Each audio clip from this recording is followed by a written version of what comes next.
Hello everyone, welcome back to the channel. Welcome to episode 3. This is of I don't even know what I named the series without going back and looking at it.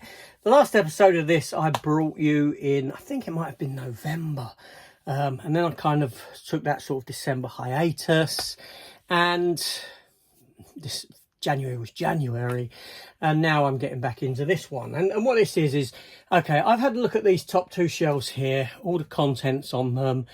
They're too deep, and had a look at the TV stuff primarily, and chose my favourite TV series. That if I had to only pick one TV series over the others, what one would it be? So it's much like my Desert Island discs, Desert Island movies series that I've done, but it gives me a way of looking through the collection, seeing what I've got, because since I've moved, you know, this is all sort of up in the air, or wherever it is kind of a situation. I think behind this lot here are actually some DVDs of movies, old DVDs behind, so we'll take a look at them as well.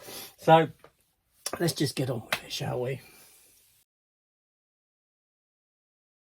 So, like I said, in this episode here, we're going to be looking at this shelf here, too deep, okay? So, yeah, just like I said, a way of looking through and reminiscing some old TV shows that I enjoyed and whatnot. I do like my TV collection, okay? So, I've got 2 bookcases full of TV stuff, this one here and this one here, both of them too deep.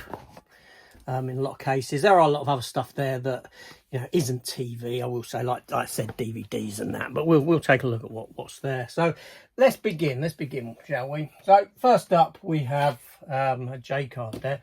But no, we have The Office, an American workplace. Okay, I do have the British Office. I think it's great. A big fan of Ricky Gervais. I think he's very good. And here we have the American Office. This is season 1 of the American Office with Steve Carell. This wasn't very good. It wasn't very good. It tried to be the British one. It tried to, first episode, the pilot episode is almost a complete Photoshop copy of the first episode of the British one. It doesn't really work. But with season 2 of The Office, they decided to change up the character of Michael Scott. I'm not talking about change Steve Carell, obviously, but the way his character was, the way his character is. And he became, you know, yeah, and as the series went on, it found its own footing, it found its own feet, its own identity. And I'll be honest, I love The American Office. I think it is a really, really good show. And often one that, yeah, I've revisited it a few times, because half hour an episode, 22 minutes an episode, whatever it is, easy to consume, easy to get through. But yeah, so we have that. Obviously we have season 2 there. Season 3 and disc 2 of season 3, or disc 3 and 4 should we say, in 2 parts, frustratingly. And season 4 I have in slim cases like that. It kind of mix and match kind of a situation. Now I know that The Office, the American Office, has been given a Blu-ray release. As much as I love the show, I really do, I think it's fantastic, I don't really think that a Blu-ray release is I don't want to spend the money on a Blu-ray release. I've got the DVDs, they're good enough. I sit down, I watch it, I laugh, I love it, I enjoy it. Why upgrade? Why? Not for me upgrading. So anyway, then we have season 5, season 6, season 7, which is Michael Scott's or Steve Carell's final season, where he left. Very sad. And the show did continue for a further 2 seasons. Obviously not as good as what it was before. But I will say that, you know, you got season 8 there, and with the inclusion of James Spader. I thought James Spader was great in this. I think James Spader's a great actor. And he just, the way he just carries himself, it's just, you know, and his voice, he's got a wonderful, wonderful voice. He really has. And then the final season, season 9. Like I said, if I watch, yeah, I can get through them very easily. They're very, very good. Now, obviously, while I'm doing this, please let me know what you think of these TV shows. If you've seen them, if you haven't seen them, if they were of interest, if you think they're crap, and what TV show would you pick over all the others if you only had to pick one? Yeah. Then we have Nucky Thompson, Nucky, Boardwalk Empire. Yeah, with oh my God, what's his? Steve Buscemi. That's it. Season 1. Again, this was a solid show. Season 2. Season 3. Season 4. And unfortunately, it got cancelled with Season 5, but it did have the opportunity to wrap things up. However, it was a bit of a time jump. I do feel that it finished a tad too early, but it was a solid show. This was, you know, that was something special. It truly was. Talking of something special, here's another one, and this I love. Person of Interest. I really need to revisit this show as well. So it's going to be difficult for me to pick a favourite show because, you know, 3 solid shows already. But Person of Interest with oh Jesus Christ in it. My mind's Jim Caviezel. That's it, Jim Caviezel. This was a fantastic show. Again, it ran for 5 seasons. You know, always a joy when this came on, when the new season of this came about. I was so invested in this show from beginning to end. All 5 seasons. Fantastic. Okay, so let's work our way through these. Like, so some of this might be out of order and stuff like that. So this is a series from the 90s, okay? And this is called The Pretender. I think his name was Michael T. Weiss was the actor, if I'm not mistaken. Jared is a pretender, a genius whose exceptional intelligence allows him to assume various identities at will, be it a doctor, test pilot or lawyer. Taken from his parents at an early age, Jared was brought up in the centre, a think tank facility where he believed his computer-like mind was being used to benefit mankind. But when he learned the simulations he solved were being sold to the highest bidder, no matter what their intent, Jared escaped. Now on the run, Jared embarks on a search for his true identity, whilst also attempting to balance out any wrong his simulations have caused by helping people who are as powerless as he once was. And again, this show was, you know, again, it was one that I was so solidly invested in, and one that I really would love to sit down and revisit. Now, these are, for the most part, well, they are, I think they all are, Region 1 DVD. So obviously you need a multi-region player to play them, which I have, obviously. Season 3. You know, this was a good show. And then you got the 4th season there, which was I thought it ran for 5 seasons. No, 4 seasons. That was its final season, season 4. But it did come back. So that's why I'm thinking 5 seasons for 2 movies. And I've got 2 versions of it, funnily enough. I have the Region 1 with both films there, The Pretender 2001 and The Island of the Haunted. And I actually have it as a French release, The Chameleon, because I believe that this show was quite big in that sort of a territory. Good show though, really good. Okay, so next up, based on the Stephen King book, and obviously there's a film with Christopher Walken, we have The Dead Zone, TV series based on The Dead Zone. Yeah, this, again, a fantastic show. Really solid back in the day. I think this was 90s as well, or was it early 2000s? I don't know. Probably 90s. You got What's-Her-Face in it, who was in Dax in Star Trek Deep Space Nine. The not Terry Farrell, the Nicola Burr was her name, I think. And this stars Anthony Michael Hall. Anthony Michael Hall, who, with science, Anthony Michael Hall. Yeah. The Dead Zone. Now, I've got a feeling that I may be one series short here. I think it might have lasted 6 seasons. I've got 5. Yeah, I think I may still have to hunt down season 6. 6. I'm gonna do that when I get off. Why is my camera gone wonky? I'm gonna do that when I get off of filming. My camera's gone haywire. Look. Anyway, so there we have season 4, and we have season 5. I'm gonna search for season 6 when I get off of this recording. But again, a solid show, very good. If you've seen the Dead Zone movie, then you know what this show is about. Then we're stepping into the realm of Buffy the Vampire Slayer. Again, mid-90s, early 90s. Sarah Michelle Gellar and, you know, Scooby Gang, or whatever they were called, essentially. Again, a solid show. You know, there's some great shows here. And Buffy, 7 seasons in total, 7 series. Yeah, I've got them like this. Region 1 again. You see that I used to import a lot of stuff back in the day. A lot of films, TV shows from back then came from America. But you can pick these up next to nothing now, seriously. But Alison Hannigan there, you know, it was a good show. It really was. Spike, character of Spike. And did you know that Charisma Carpenter, who played Cordelia Chase, did actually do a Playboy photo shoot? She did. I only know because I've actually got that edition. Yeah, I do have that. I did pick it up back then because, well, it was Cordelia. She was smoking hot. Yeah, season 7. Again, a great show. Had a lot of love for it, a lot of enjoyment.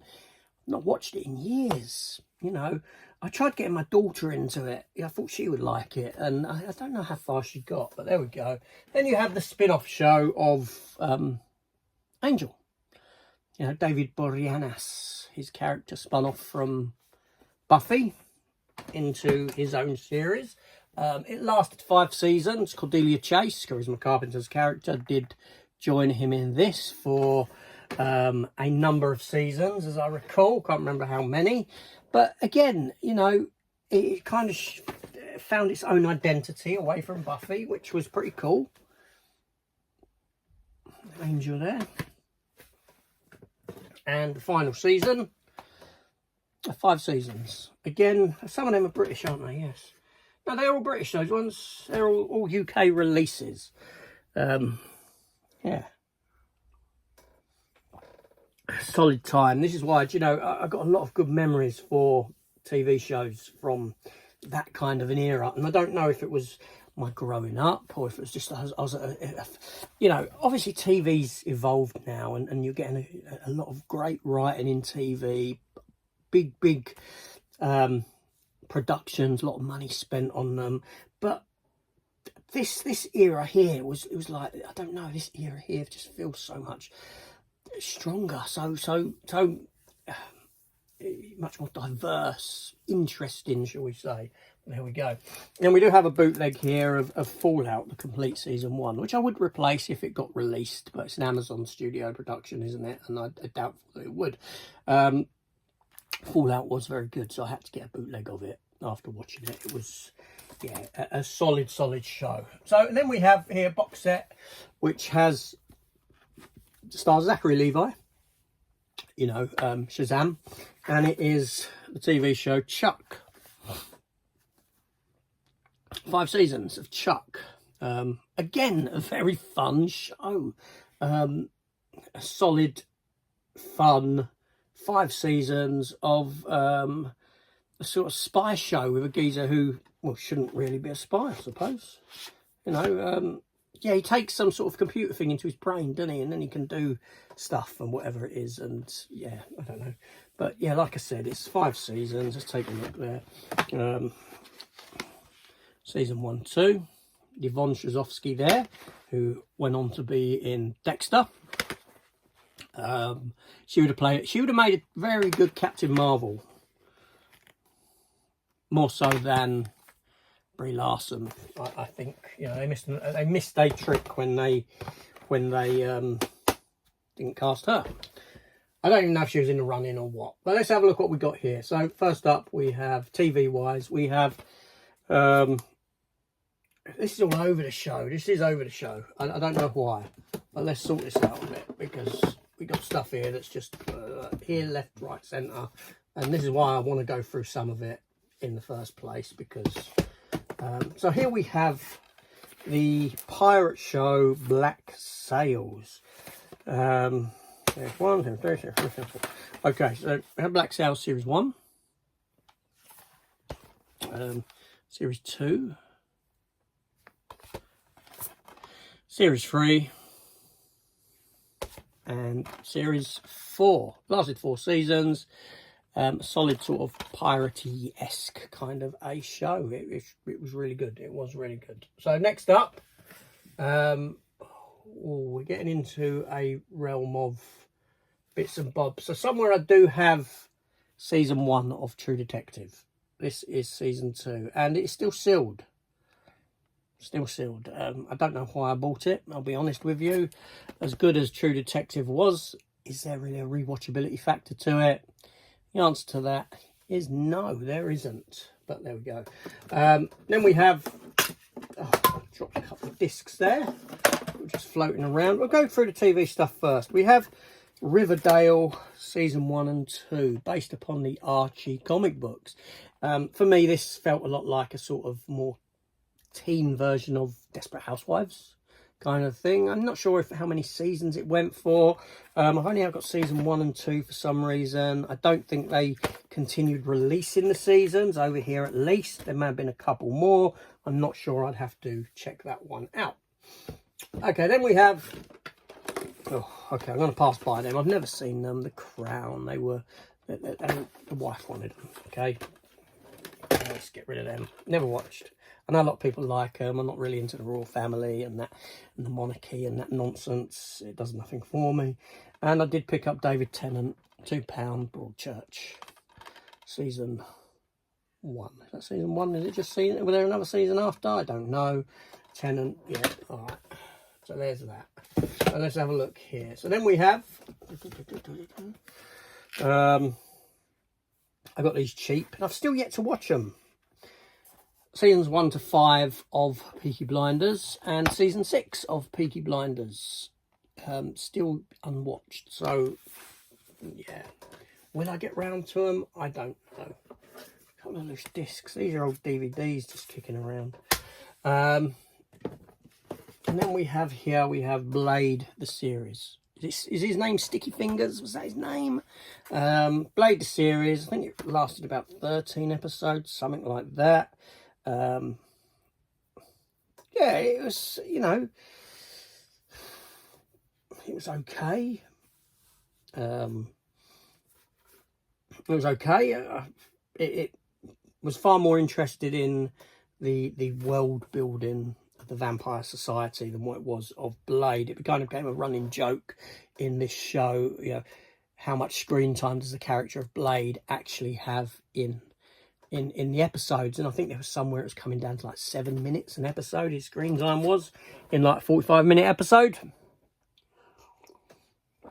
It was far more interested in telling this other stuff that went on. So let's have a scan through here. We'll have a look at this stuff here, but I'll pull out the TV bits first of all. Whatever's there. Okay, so we have a few bits. We have a few bits. We have a few bits more. And there we go. Yeah, okay, so we have okay, let's just do this. All right, so first up we have Amazing Stories, complete first season, Steven Spielberg's Amazing Stories, which was very good. You know, you got people like Charlie Sheen, Kevin Costner, Harvey Keitel. You know, it's kind of like Twilight Zone, but nicer. Let's put it like that. Twilight Zone, but nice. And then, because I like the cover, I picked up that Buffy episodes 1 to 4 of the DVD collection of Buffy. That was one of those magazines where you could pick up the DVDs on the bi-weekly or something like that, and yeah, and you end up with a whole run in the end. And we have series 1, 2 and 3 of Jeremy Wade in River Monsters. They were great. River Monsters was a great show. It really was a lot of fun. Jeremy Wade hunting these killer fish. You know, it was good. I may have to look in to see if I can get any other series that were released of that on physical media as well, just to complete that. And then we have Volume 1, UK release, 4 discs of, not in UK release, sorry, it's like Dutch or something, I guess, of Briscoe County Jr., The Adventures of Briscoe County Jr. with Bruce Campbell. Came out in '93, I believe, kind of around the same time as Lois and Clark New Adventures of Superman. I do have a complete Region 1 box set of this. You know, every episode, I think it's like 26 episodes. It got cancelled, which I'm not surprised. Not because of the fact that it was rubbish. It wasn't. It was a very good show. Bruce Campbell was very good in it. But taking the sort of Western element and the sci-fi element and combining them, it just doesn't appeal to people for some reason. I mean, it appealed to me, Bruce Campbell. So, but yeah, it didn't appeal to people. So, thusly, it got it got cancelled, unfortunately. So there we have that. Is this considered TV? Bender's Game, Futurama. That should be in my other Futurama box set somewhere. But it's not. Like I said, a lot of this stuff's over the place. Because when I emptied out boxes, I just kind of threw them on the shelves as best I could to be sorted out later. Because I needed to create the space and get rid of packed boxes. And here we have Season 5, 1 and 3 of Charmed. Now, I think this is 7 or 8 seasons. The other ones are kicking around somewhere. Charmed wasn't a TV series that I watched. My wife really liked it back in the day. That's before I met her. So one year when we'd first got together, I got her all the seasons of Charmed. Yeah, so the others are here. But where? I don't know. To be found. To be found. Okay, so they're all the TV stuff. That's all the TV stuff. So what TV show would I take above all the others? Sorry, I've got one more there, one more release, and that is Blue Harvest, Family Guy. I do have these on Blu-ray, but this is the edition that came with, I think came with a T-shirt in there and stuff. Yeah, there's a T-shirt in there, 3D glasses, some trading cards, things like that. I got it very cheap from CEX. With the T-shirt, obviously the T-shirt ain't going to fit me, you know. I don't know what's going on with me, but I don't know. I think every time I get stuff back from the wash, it must have shrunk. It really must have shrunk. It's not me getting any bigger, it's the shrinking of the clothes. So yeah, so I'll at the end, I'll tell you what the TV show is that I would take, you know, above all the others. Let me know what your thoughts would be on it, what you would take out of all the TV shows. What's your favourite one? Let me know if you've seen some of the ones like Pretender, Briscoe County, things like that. Are they your cup of tea? Did you enjoy them back in the day? Let me know. Let's have a quick run through what else we've got on this shelf. So I have a Kill Bill. Oh, that goes in my Kill Bill. Wondered where that was. I found it. Kill Bill Volume 1 booklet, which goes in my release. I'll put that to one side. I've got that somewhere. Okay, so let's have a look at what we have. We have here, we have Frequency, which is Dennis Quaid and Jim Caviezel, the one where they talk over time, over the radio sort of thing. I should give that a rewatch. I'm going to leave that out. Yeah. Then we have, and I really enjoyed this actually, Kevin Spacey. And it is Elvis and Nixon with Michael Shannon and Kevin Spacey. Michael Shannon plays Elvis. A bit of a strange choice to play Elvis, Michael Shannon, but, you know, I enjoyed the film. It was really good. And it's about the meeting between these two. Very good film, personally. And here we have a DVD version of Iron Man. But it's one of them ones in the stupid transforming mask. Or the, not transforming mask. I think Transformers had some editions like this, didn't it? But you got the Iron Man mask there, and it like, somehow this thing opens up, and you got the discs within, like so.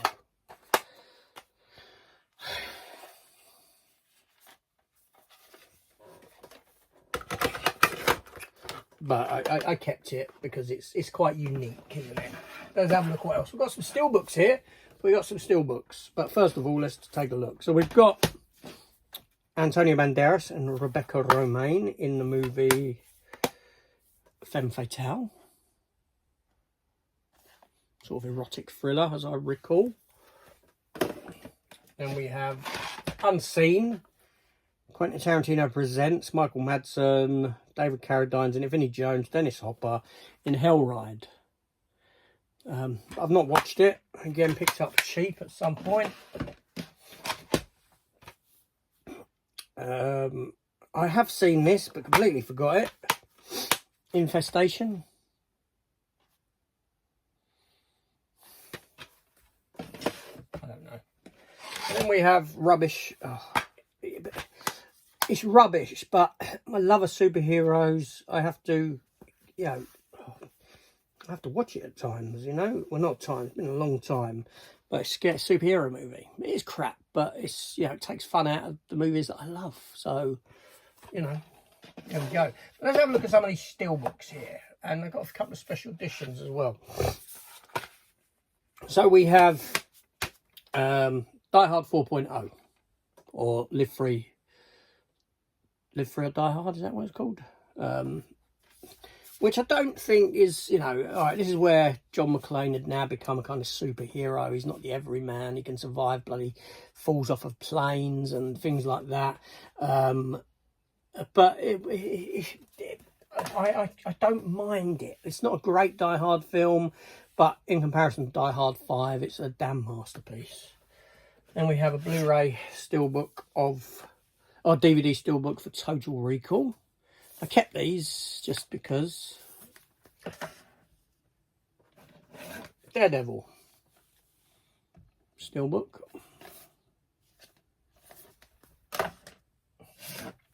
Nice Flash Gordon one there, Silver Anniversary Edition. And I've got Flash Gordon on 4K, obviously. It's got a booklet inside, or a pamphlet. Might only be a thin pamphlet. Yeah, it's got a little bit of, a few pages. Flash Gordon. Enjoyable film. And then we have a steelbook for The Fly.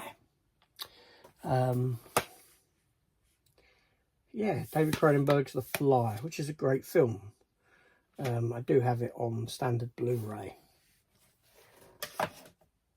And then we have here, these are from Region 1 America, and this is limited to 30,000. 30,000. That kind of... Seriously, this gives you a kind of a realization of how physical media has become, how physical media is kind of shrinking, dying.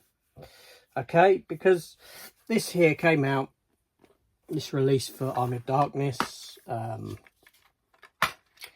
You know, it's got. I think it's got the director's cut and the theatrical version in it, yes. But this was limited to 30,000. Okay? And that's considered limited. You know, today it's like all limited to 4,000. Limited. So it kind of shows the shrinkage that, you know, I think 30,000, you'd be lucky to get a printing of hardly any film with a run of 30,000 now, to be honest. But yeah, so there we go. I've also got a similar release for Supergirl, which was done to 50,000. You know, that's limited. That was considered limited. And this has both versions of Supergirl on it, director's cut and the international version. Again, I do have Blu-ray upgrades, but I like it. I don't want to get rid of it. And then we have the Criterion Collector's Edition of The Rock. That's not got a limit number. But yeah, The Rock. A film most definitely deserving of a 4K release at some point. Okay, then we have that. Okay, and then we have Alec Baldwin in The Shadow. Now, is this DVD out of print now? Is this quite hard to get? Does it command a little bit of money? I don't know, possibly. And I do have another Punisher there. Another Punisher. Oh, disc has come out. It's got a couple of discs in it, 2 discs in it. And, oh no, I've got 2 versions of Punisher, and I've got another, oh, my older one I've put inside in the, oh, I don't know, with a booklet. Now, I do have this, I have lots of editions of the Punisher. I'm putting that over there. Yeah, I have lots of editions of the Punisher, because I went through this time of wanting to get as many different Punishers as I could, DVD, Blu-ray, whatever it may be, 4K, and yeah, crazy now in a sense. Moving on, we have still sealed. Crazy because I've just picked it up on 4K literally like a week ago as I'm filming this, and it is The Cell, Jennifer Lopez,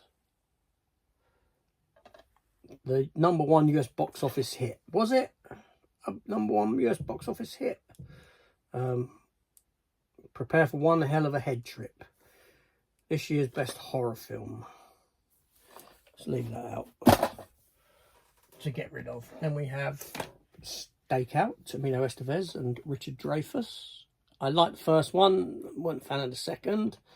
Then we have Ali G in the House, the movie. Sacha Baron Cohen. He's quite funny. I quite like his characters that he does. You know, they're pretty good. Nick Cage film. Won Oscar for this, didn't he? Yeah. Elizabeth Shue, Nick Cage in Leaving Las Vegas. The one where he's the alcoholic.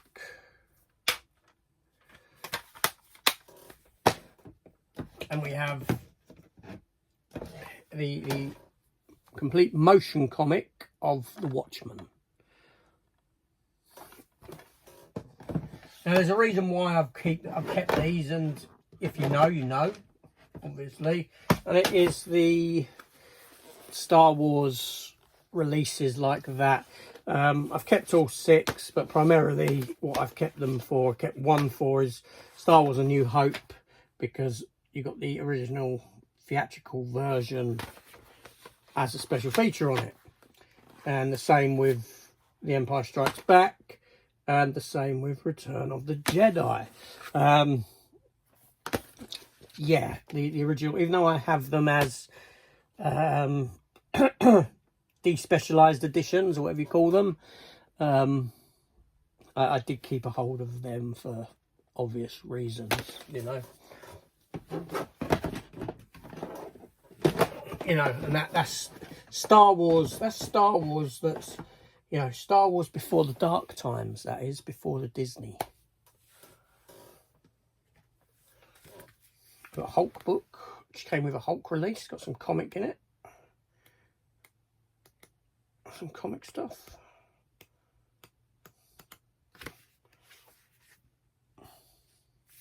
Let's keep that. And we have K-19, The Widowmaker, Harrison Ford and Liam Neeson. I like submarine films. What can I say? I do. Here we go. And what do we have here? Ah, look. I picked this up in a charity shop. I've got it on Blu-ray, but I picked it up for the packaging.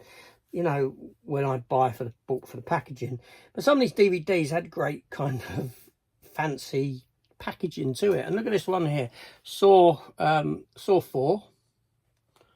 Right, and you press the button. You thought it was over, but the games have just begun.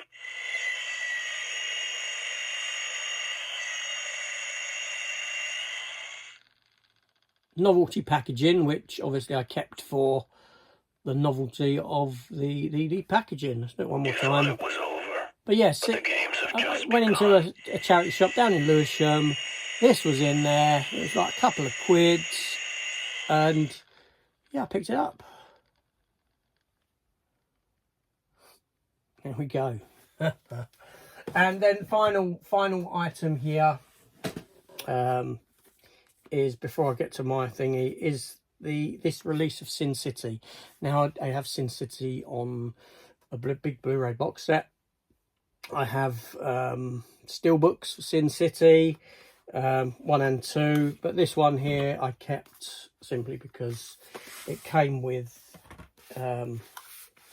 it came with the graphic novel, Frank Miller's The Hard Goodbye, Sin City graphic novel in there. So I kept it for that reason, you know.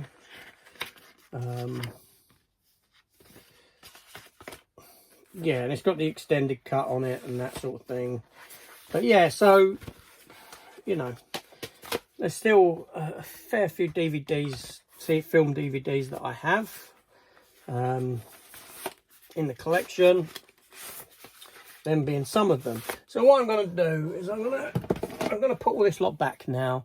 Then I'll come back when it's back and I'll talk about the one TV series above all the others that I would have chosen if I had to choose one.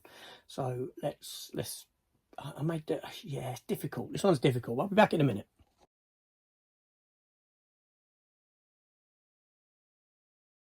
Okay, so I'm back, and I mean, this is quite an easy choice in a sense, in that the TV show here that I would pick is clearly the TV show that I have given the most watches to, and it's The Office, the American Office. Seriously, I think it's a great emotional show. I think the characters are all got their little nuances. They're all very well written. You know, there's great stuff that comes from every character in that series. Now, don't get me wrong. I'm kind of, you know, other shows here, Person of Interest. Again, you know, if anyone hasn't seen Person of Interest, I would highly recommend you watch it. It's done by Jonathan Nolan, the brother of Christopher Nolan. It's the best. It was once quoted as being the best Batman TV show without Batman in it. And I do get what they're saying with that comment. It's a very, very good show. Another one from back in the day that was great was The Pretender. Pretender, another show that I'm pretty sure that many people won't have heard of, maybe not seen. It was a very rich time for TV shows in America when that, around the era that came out. Whether they were failures or not, it was a lot of rich, great ideas, TV shows, and that's another one of them that, seriously, if again you had the opportunity, if the opportunity was there to watch it, I wouldn't know where to go to watch it, if it's on any streaming service or anything like that. Maybe someone can let us know if it is, if they know of it. But let me know if you know of that show, most definitely. But yeah, so The Office is the pick for me. So out of all these TV shows, what would be your pick if you could only choose one to watch? Let me know. And I'll see you next time on when I drop to this shelf here. You can't see what's below this line here. There's a lot of big box sets here, so it won't not take as long to get through, especially this front bit. But I'll be back for that. I don't know when, because as I'm doing videos, I don't want to do them. I don't want to be tied to a weekday and that. So they'll come as and when. They'll just come as and when, and I drop them, kind of a thing. That seems to be working better for me as an idea now. So yeah, so again, thanks for watching, and I'll see you all on the next one. Take care.